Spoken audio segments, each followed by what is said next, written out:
Всем привет, с вами Дэн, и сегодня у нас бренд, про который я хотел вам рассказать и с которым сам хотел познакомиться с 2000, наверное, уже 2016 года. Это бренд Favor Loba с непростой историей, как и у практически всех швейцарских брендов, потому что, ну, сами понимаете, это бренд второй по возрасту в Швейцарии. Ему 290 лет уже через несколько лет исполнится. И основан он был в 18 веке Авраамом Фавром. Всегда славился своими дайверскими часами, например. Да, там разработки были интересные, инновации. Но кварцевый кризис пошел, как говорится, по рукам, а в 2010 году так и вообще обанкротился, и в 2011 году был куплен индийской компанией Titan Company Limited, это часовое подразделение многим известной гигантом индийским Tata Group, и здесь, как говорится, не спешите писать ваши ядовитые комментарии, потому что тот же самый, например, автомобильный Range Rover, да, или Land Rover принадлежит индусам, тоже и никаких с этим, в общем, уже у многих людей проблем нет. Я считаю, что все, что происходит в плане того, что бренд сохранен и существует, это неплохо. И самое главное здесь, потому что ведь исторические швейцарские бренды, они по рукам переходили, ну, просто как вот девицы в публичном доме. Ну, многие из них, не только связано с кварцевым кризисом, там это все, движуха была всегда исторической, поэтому, когда у нас там иногда вот пишут в комментариях, продали все, капец, да все продавалось, все там, потому что мастер там сколько-то времени жил, потом там наследники туда-сюда, и все это вот движуха всегда происходила. Так вот, отвлекаясь от этого всего, значит, после того, как индийская Tata Group купила эту марку, они переехали в швейцарский городок Цуг, да, уже, и, собственно, получили инвестиции и выпустили сразу же новую коллекцию Raider Harpoon, да. И, собственно, вот как бы с этой коллекции началось их возрождение. И эту коллекцию они, кстати, тогда еще в Базеле представили в 2017 году. Ну и про них мы на сайте написали в 2016 году, написали потом в 2017 году. Я эту модель приметил. Ритейл тогда на нее был $4700. Я, как говорится, посмотрел, в закладки положил, написал статью и, ну и в общем хотел всегда ее показать, рассказать. И вот наконец-таки Favor Loba у меня сейчас на столе, я вам могу про нее рассказать. Немножко, к сожалению, коробка покоцалась, потому что вот я лично, когда на почте ее забрал, потом немножко помял. Ну ладно. Фиг с ней, с коробкой. Главное, что внутри. А внутри должно быть весьма и весьма интересно. И ребяточки сделали очень интересную упаковку. Вот такую я еще не встречал. А упаковка это уже половина успеха. Смотрите, какой здесь вот такой боксик. Интересный боксик в сторонку. Значит, здесь вот такая карточка. Здесь еще... Опа-на! Ну, наш 2017 год, поэтому еще флешки были, да, здесь... У них есть система защиты, проверки на оригинальность, и вот такие вот флешечки с инструкцией, с мануальчиком они кладут. Плюс вот есть еще карточка. Ну, сами понимаете, заказывал я эту модель в США на Джемашопе, и там, а на Джемашопе, сами понимаете, скидосики, поэтому не 4700, а даже чуточку меньше, чем $2000. Ну, как говорится, а это уже интересно. Смотрите, какая здесь уже такой кейсик. Кнопонька, а? Favor Loba, ну приятно, ну прикольно же, ну прикольно, смотрите, а? Жмем. Ай, красота-то какая, красота-то, но тяжеленькая. Ну, задумка интересная, я вам сразу скажу, что не всегда они выезжают, потому что на кожаном ремешке, очевидно, это будет работать неплохо, а на длинном стальном браслете, ну, через раз. Ну, идея прикольная, за идею сразу я бы дал дополнительный балл этим часам. Ну ладно, фиг с ним, с коробкой. Здесь очень интересная модель, которая называется Raider Harpoon, да. И как вы видите, у этих часов что-то не так с циферблатом. И с этим мы сейчас с вами будем разбираться, но сначала я сниму пленки с браслета. Ну что, пленки сняты, и давайте, наверное, немножко по характеристикам. Значит, как видите, здесь у нас указано 500 метров водозащиты у этих часов. Механизм здесь доработанный, переработанный на базе слита из W200. Сапфировое стекло. Здесь также есть гелевый клапан, который у нас вот такой специальной отдельной головочкой. И заводная головка и головка настройки часов у отметки 4 часа. Ну, плюс у нас есть сапфировое стекло и суперлюминова на метках и стрелках. Ну что ж, как видите, здесь все как-то странно, потому что по большому счету у нас одна стрелка. И давайте с вами здесь вместе разбираться. Головочку мы открутим. И давайте, опа, опа, опа, опа. Смотрите, да, одна стрелка всего. Такая своего рода, на самом деле, здесь вот некая вариация регулятора, потому что есть вот это кольцо с маленьким таким наконечником, это секундная стрелка, она идет всегда. И плюс также есть вот эта вот большая стрелка, которая отвечает за минуты. Ну и кольцо, которое отвечает за часы. Конечно, эта индикация была в то время, когда ее представили, непонятная, необычная, прорывная, да. И с другой стороны, это что-то, вот какой-то новый способ индикации, потому что есть большая минутная стрелка, часовой как будто бы и нет, потому что часовая здесь заменяется таким кольцом, которое движется у ранта, да. Это интересно. Это интересно. И если мы посмотрим, да, то есть вот когда мы крутим эту самую заводную головку, кажется, что как будто бы вот это кольцо уранта, оно движется вместе с минутной стрелкой. Но нет. Минутная стрелка движется быстрее. И каждый раз, когда она проходит, например, отметку 12, она совпадает с кольцом. А дальше она идет уже немножечко быстрее, потому что вот здесь у нас сейчас что получается? Ну, вот, допустим, да, мы сейчас опять прошли. 1 час 00 минут. Дальше идем. У нас получается 1 час 15 минут, 1 час 25 минут, 1 час 30 минут. И здесь отметка посередине. Дальше мы идем 1 час 45 минут. И здесь уже она догоняет. И получается 2 часа 00 минут. 2 часа 5 минут, 2 часа 10, 2 часа 15, 2 часа 20, 2 часа 25, 2 часа 30. Совпадает с меткой, да, посерединке. 2 часа 35, 2 часа 40, 2:45, 2:50, 2:55, 3 часа. Ну, это я кручу. Понятное дело, здесь не всегда идет полное совпадение, потому что мы прокручиваем. Вот. Но в обычном режиме я на самом деле до записи ролика попробовал, сразу не понял, как это все считывать, потом уже вот, потому что на самом деле обзоров на эти часы достаточно мало, и когда ты понимаешь, как это все работает, оно вроде бы понятно и наглядно, но не сразу. То есть, конечно же, нужно привыкнуть к этой индикации. Индикация не самая простая, не самая понятная и, естественно, максимально необычная. Она, в принципе, неплохо читается. И особенно, если мы говорим про, вот именно про дайвинг, да, когда важно только смотреть не на часы, а на минуты, это окей. В этом плане вопросов нет. То есть здесь интересно. Это первое. Да?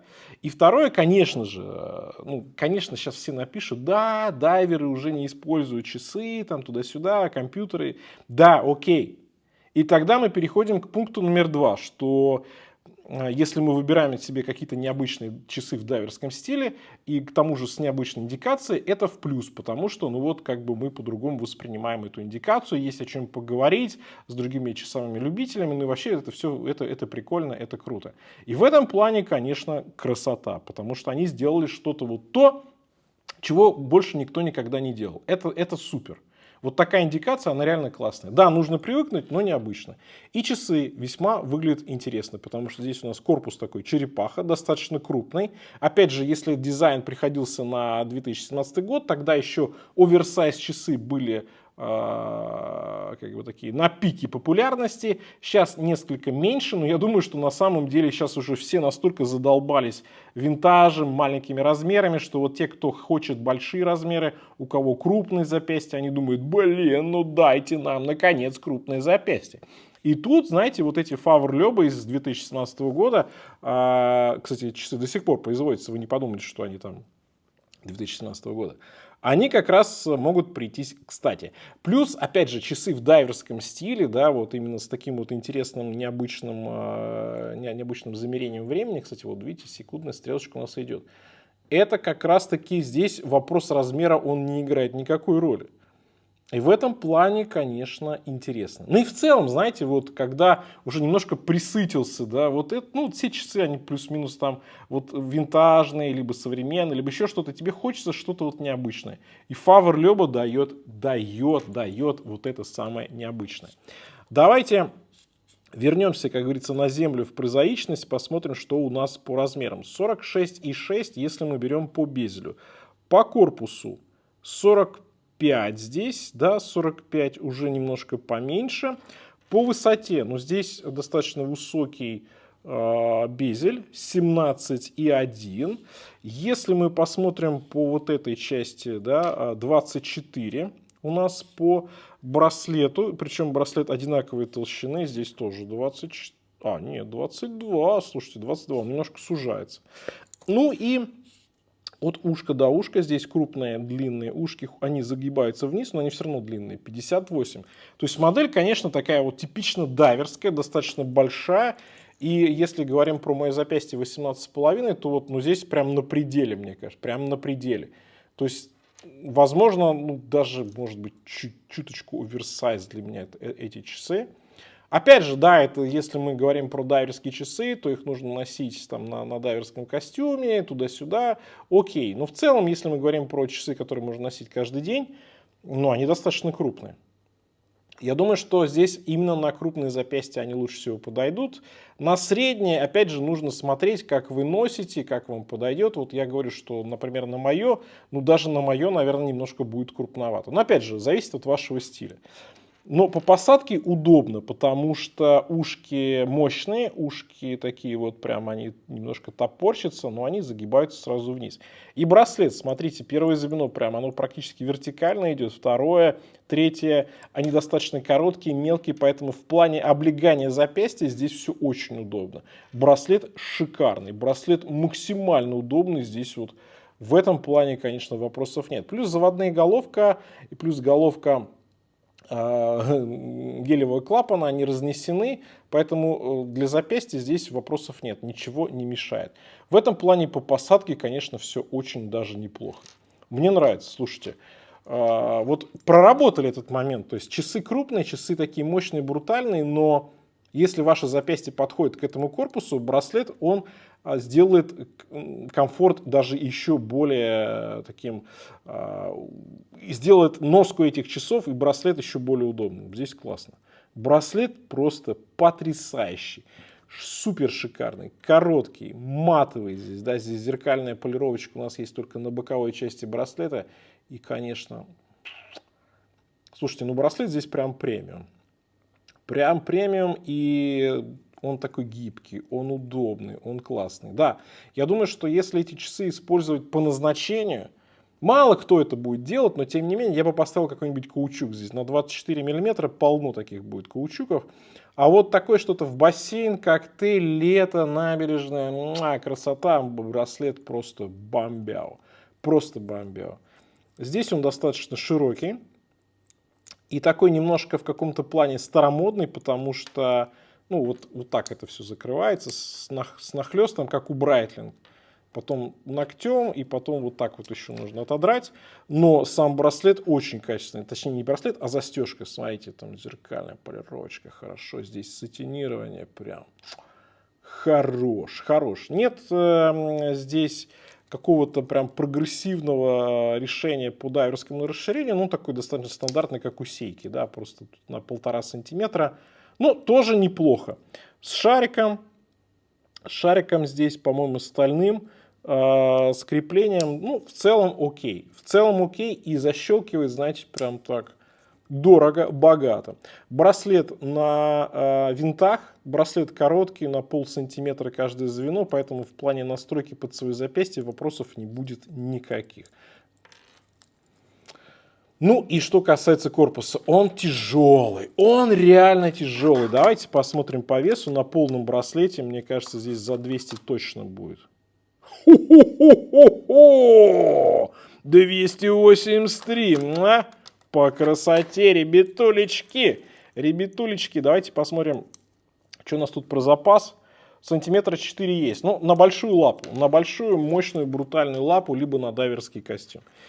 И мне нравится корпус. Блин, ну корпус здесь люкс. Ну, в целом бренд люкс, часы дорогие, там под 5000 баксов ритейл, грани, конечно.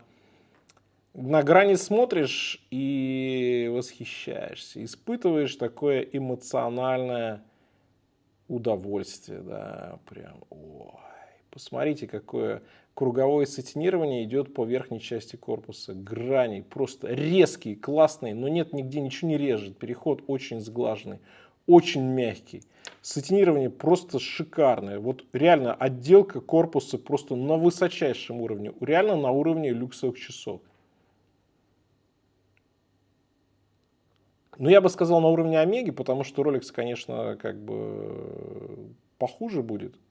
Ну вот Омега, да, пожалуй, где-то на этом уровне. Очень, очень круто. Здесь еще зеркальная полировочка по боковой части корпуса. Головки просто бомба, просто.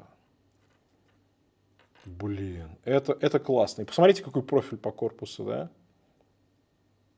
Он такой, как будто бы многогранный.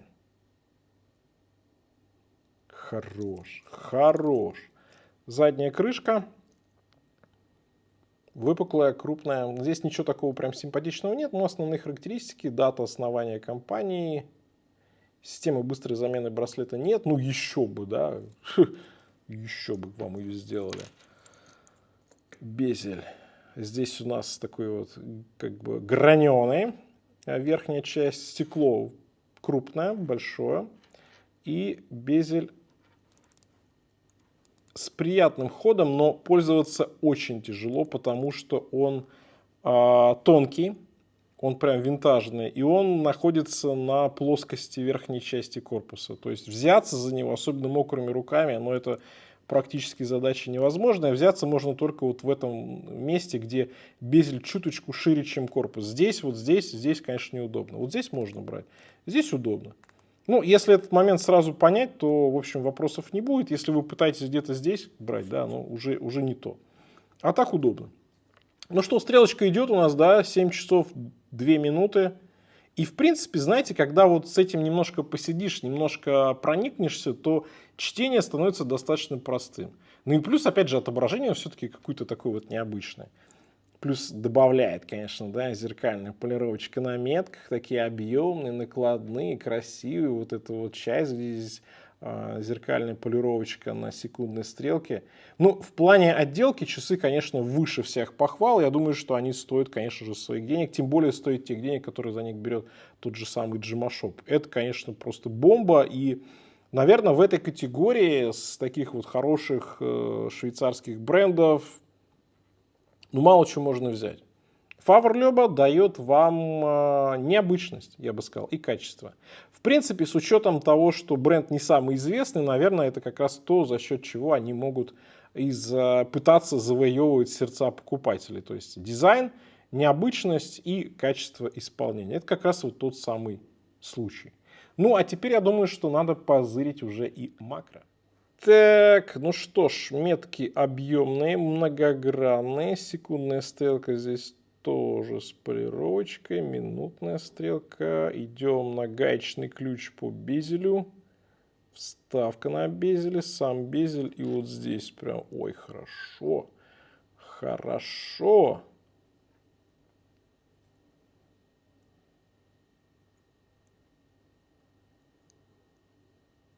Ну, честно скажу, не ожидал, круто.